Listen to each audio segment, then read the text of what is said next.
Bien, estamos ahora con Julio Velarde, presidente del Banco Central de Reserva, participando también en el Simposium Internacional de Oro y la Plata en el Hotel Westin. Julio, buenas noches, ¿qué tal? Buenas noches, Jaime, ¿cómo te va? Bueno, la economía ha crecido 4.4% en el primer trimestre. ¿Eso significa que en el año crecería también más o menos lo mismo, o la cosa va a subir, o bajaría hacia el final? En fin, ¿cómo ves este año? No, nuestra proyección era de 4 hace 2 meses, y si bien las proyecciones nuevas las vamos a publicar en 3 semanas, probablemente mantengamos muy cerca esa cifra, ¿no? 4 para el año. 4 para el año. Hay una incertidumbre de que 5 meses de este año corresponde a un nuevo gobierno. Y hay que ver si la inversión pública se acelera, se desacelera, qué medidas toman, cuánta confianza despiertan.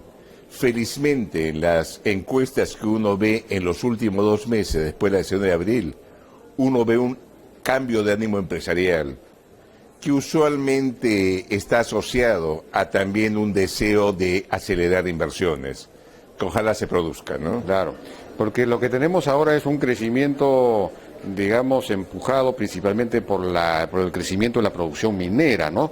Pero ¿ya comenzó a contagiarse esto al resto de la economía o todavía? Bueno, el consumo siempre se ha mantenido relativamente interesante. Está creciendo 3,4, 3,3, 3,5, los últimos 3 años inclusive. O sea, eso ha sostenido la demanda interna. Lo que hemos notado el último mes, en marzo, es una recuperación de la construcción, que tiene que ver que después de 2 años de caer en inversión pública, ya se está comenzando a notar cierta recuperación, que está impactando en demanda por el gasto y en impulso de la construcción por los sectores, ¿no? De acuerdo, y eso en algún momento debería arrastrar también a la industria, supongo, porque... Sí, o sea, es un factor dinamizador, particularmente inversión en gobiernos locales, regionales, tiene un impacto en cuanto a dinamizador de sueldos. Realmente cuando hay muchas obras municipales en provincias andinas, pongamos, uno ve que el jornal agrícola también se eleva, la capacidad de consumo se eleva y genera un impacto positivo sobre el consumo, ¿no? Y se supone que el 2017 sería mejor aún. Sí, al menos el impulso primario de la minería tendría un aporte todavía significativo. Hay que recordar que nuestras proyecciones de aumento de producción de cobre son de 105% si uno compara 2018 frente a 2014. Es un crecimiento que se manifiesta con más fuerza 2016 y 2017. El 2018 ya el aporte es algo menor, ¿no? Menor, claro, y no hay nuevos proyectos, ese es el problema, ¿no? No hay nuevos proyectos importantes, hay unos sí pequeños que están saliendo, ¿no? Ahora, sin embargo, las noticias respecto de la economía global no son necesariamente positivas, por lo menos no todas ellas. Ayer leí un artículo de Nuriel Rubini muy escéptico respecto de la evolución de la economía global, por lo menos en este año y quizás el próximo, aunque hay en general otros que sí consideran que el 2017 va a ser mejor globalmente. ¿Cómo ves la evolución de la economía global en relación al Perú? No, yo más bien soy algo más optimista. No es un crecimiento espectacular, porque el crecimiento norteamericano es sólido. Inclusive las, digamos, proyecciones que tienen los analistas más serios, los asesores de política económica, es que en los siguientes trimestres mejore la performance de la economía, que el primer trimestre en que el crecimiento fue bajo efectivamente sea simplemente un lunar dentro del año. De Estados Unidos. El crecimiento norteamericano es sólido, solo que bajo. Es un sólido 2%, si se quiere. El crecimiento europeo, incluso los eventos recientes en Grecia, parece estar afectando menos a la zona euro, y uno está esperando un crecimiento menor que el de Estados Unidos, puede tomar crecimiento al fin y al cabo. Hay que recordar que Irlanda, algunos países periféricos han salido adelante. Irlanda creció más de 7%, España un poco menos de 4%, se espera que crezca un poco menos de 3% este año. O sea, uno nota cierta recuperación. La gran pregunta es China. China todavía se espera también que los próximos 3 trimestres sea un poco mejor que este. El fin de semana se unos datos que preocuparon un poco, pero son todavía bastante buenos. Por las ventas minoristas creciendo 10,1 en vez de 10,5 el mes anterior. o producción industrial creciendo 6,1 en vez de 6,5 el mes anterior, pues todavía bastante buenas. La preocupación con respecto a China no es de este año, es más bien qué podría pasar en el futuro no tan lejano. El seguir creyendo que se puede crecer con más apalancamiento, más impulso monetario y fiscal simplemente, creo que se va agotando esas municiones. Ojalá que el cambio de modelo chino, priorizar más servicios y consumo, más que inversión e infraestructura, se esté dando con más fuerza en los próximos años, ¿no? Y eso que,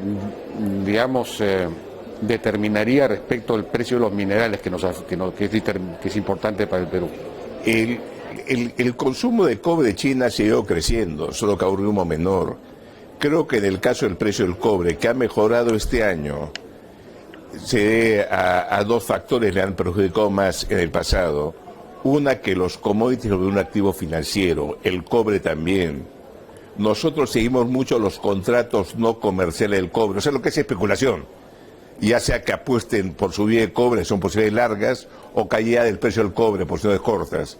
Y uno ve la correlación tan estrecha que ha seguido con respecto a las perspectivas de aumento de tasa de interés de Estados Unidos. O sea, al ser un activo financiero, al esperarse que suba la tasa de interés, se vuelve menos atractivo como activo financiero. Y lo otro es que los precios altos, pues, indujeron a una mayor producción. El caso más visible ha sido petróleo con el shale oil, pero estamos completando Perú con el cobre. Va a aumentar 105% 2018 frente a 2014. Este interés por desarrollar más proyectos correspondió también a precios altos. Claro. Creo que coincidiendo con el menor crecimiento todavía le manda a China a este factor que ya no es atractivo como activo financiero, y segundo, este aumento de oferta que se nota en el mundo. Entonces no. Pero sigue creciendo la demanda. Y India es interesante, inclusive ahora, para el sostén de precio de petróleo, uno ha podido ver cuán fuerte ha aumentado el consumo de combustibles fósiles en la India, que está ayudando a sostener el precio del petróleo, ¿no? O sea, están apareciendo realmente nuevos motores, y si la economía norteamericana comienza a recuperarse, también va a poder ser un sostén, ¿no? Bueno, pero si la economía norteamericana realmente se recupera, van a subir la tasa de interés y eso nos perjudica. Ya está en el mercado en gran medida. Yo creo que ha habido activos muy castigados, como decía, monedas emergentes, commodities entre ellos. Otros tal vez vayan a sufrir un ajuste.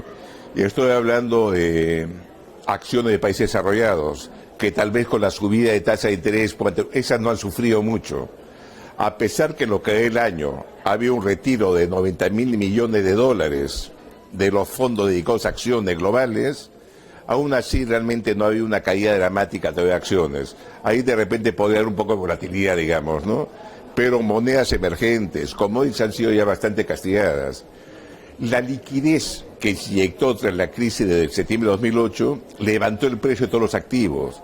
Al retirarse esta liquidez o esperarse que se retire, el precio de muchos activos ha caído. Monedas de emergentes, commodities, etcétera. Algunas no han caído tanto como acciones. Probablemente en algún momento vayan a tener alguna volatilidad, ¿no? En este marco, ¿qué margen hay, qué margen fiscal hay en el Perú para políticas expansivas desde el punto de vista de la inversión en infraestructura pública, asociaciones público-privadas? Se está planteando, en fin, utilizar el Fondo de Estabilización Fiscal o ir a un déficit de 3% del PBI hasta el 2018 incluso, etcétera. ¿Qué margen hay para ese tipo de políticas? Bueno, las políticas de impulso fiscal deben verse siempre como un puente hasta que comience a recuperarse el gasto privado y comiencen a dar resultados reformas estructurales que creo que son indispensables. Hay sectores que creo que tienen un potencial muy grande de desarrollarse, que creo que debe impulsarse, y espero que el nuevo gobierno que entre, cualquiera que sea, vaya en esa dirección, ¿no? Es decir, en la dirección de impulsar nuevos sectores y nuevos motores y hacer reformas. Mire, han hablado varios de forestal, que te viene hablando incluso de este gobierno. Pero lo interesante es que incluso he visto ya uno de los operadores forestales que está asociando a comunidades en Huánuco para estar restableciendo plantaciones en tierras comunales, lo que hay una posibilidad muy interesante realmente de desarrollo del futuro.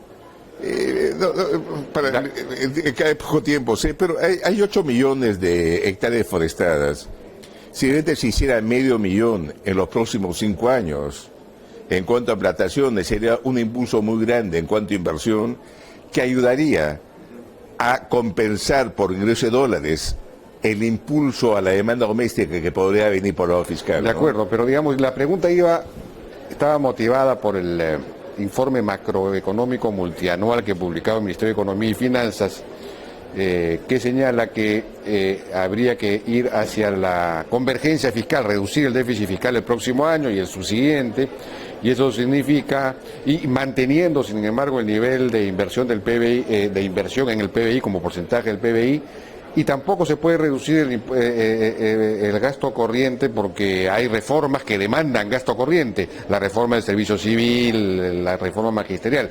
Entonces hay que reducir gasto en alguna parte y según el marco macroeconómico no hay mucho margen para una política fiscal. No hay mucho margen y uno no tiene que preocuparse de la sostenibilidad fiscal a futuro. Lo que está hablando es por eso que el impulso fiscal debe ser solo un puente, no puede ser permanente. No podemos tener déficits altos permanentemente, sino era para ayudar a reactivar la economía y de esa forma generar más ingresos. Ahora, es temporal por definición. Uno no puede pensar realmente que puede crecerse permanentemente con el impulso fiscal. Eso sería absurdo. Ahora, comentando con respecto a esta producción fiscal, creo que se ha exagerado mucho las contingencias. Con respecto a pensiones, que es 61% adicional de deuda.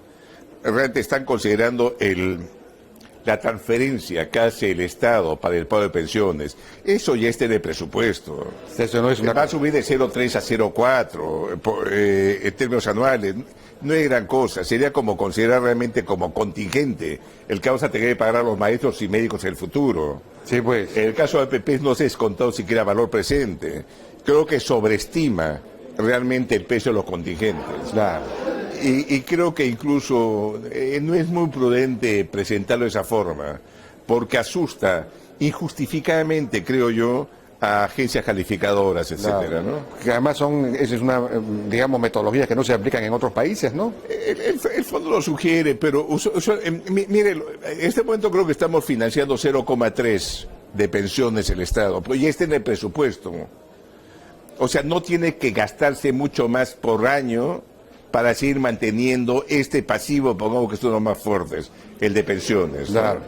sí, pues. Sería como, siempre vamos a tener que brindar realmente, pagar maestros o médicos. Habría también que imputar el pago futuro de maestros y médicos, no tiene sentido. Sí, de acuerdo. Y, digamos, ¿tiene sentido reducir impuestos? Por ejemplo, el IGB o impuesto a la renta o descontar del impuesto a la renta las inversiones que se hacen en el año. Yo creo que sí, cualquier cambio fiscal debe verse en cuanto a sostenibilidad de la deuda a futuro. Ahora, propuestas específicas, estoy completamente prohibido de estarme pronunciando, ¿no?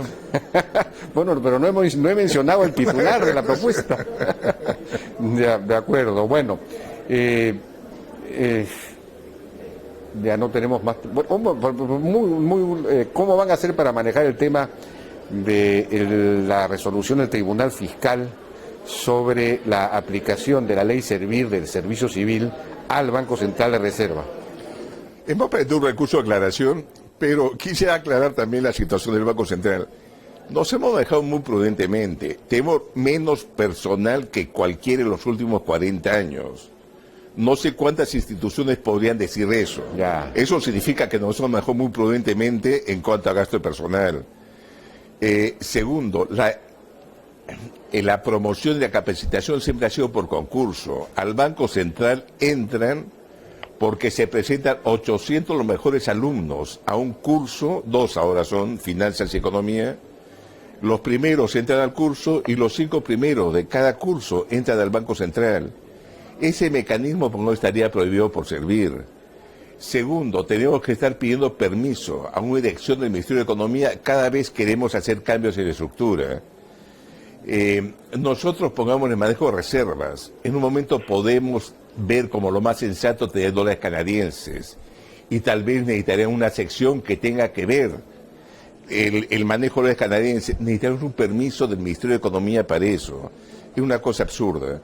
Mire, el Banco de la Nación, COFIDE, todos esos están exonerados. Y nosotros manejamos en finanzas mucho más que estas dos instituciones juntas, ¿no? Manejamos más que este bancario en su conjunto, inclusive, ¿no? Sí, pues es absurdo eso, en fin. Ojalá que no prospere, en fin, que se encuentre una solución. Me olvidaba de una pregunta que fue mencionada acá por Roque Benavides. ¿Por qué el Banco Central de Reserva no tiene una proporción mayor de sus reservas en oro, siendo el país país productor de oro? Una primera respuesta sería porque somos país productor de oro, o sea, ahí estamos protegidos porque el país, si sube el precio del oro, el país se beneficia. Segundo, es algo sumamente volátil. El simposio del oro no quiero comentarlo tanto, pues una probabilidad muy grande. Casi siempre lo sugieren cuando el precio está muy alto, pero llegó a 1900, hoy está menos de 1300, y hemos tenido pérdidas muy grandes, ¿no? Realmente, excepto por situaciones extremas, la mayor parte de los bancos centrales no compran oro. Incluso países como Uruguay, Chile se deshicieron completamente del oro. Pero me dice Rusia ha comprado porque Rusia temía las sanciones, no quería tener dólares ni quería tener euros, porque eran sanciones europeas. Y quiso meterse en francos suizos y eso llevó a que el Banco Central Suizo abandonara esta fijación que tenía el franco suizo con respecto al euro porque temía que mucha plata rusa fuera el franco suizo. Pues tuvieron que ir al oro porque no tenía moneda donde refugiarse. Dijo Roque Benavides que la China ha decidido aumentar su proporción, tiene 1% en oro, casi 1% en oro. Nosotros de la posición de cambio tenemos casi 4%. ¿En oro? Sí. Bien. Tenemos 1.100.000 onzas, ¿no? Julio Velarde, muchas gracias por tu participación en la Hora N. Bueno, nos vamos a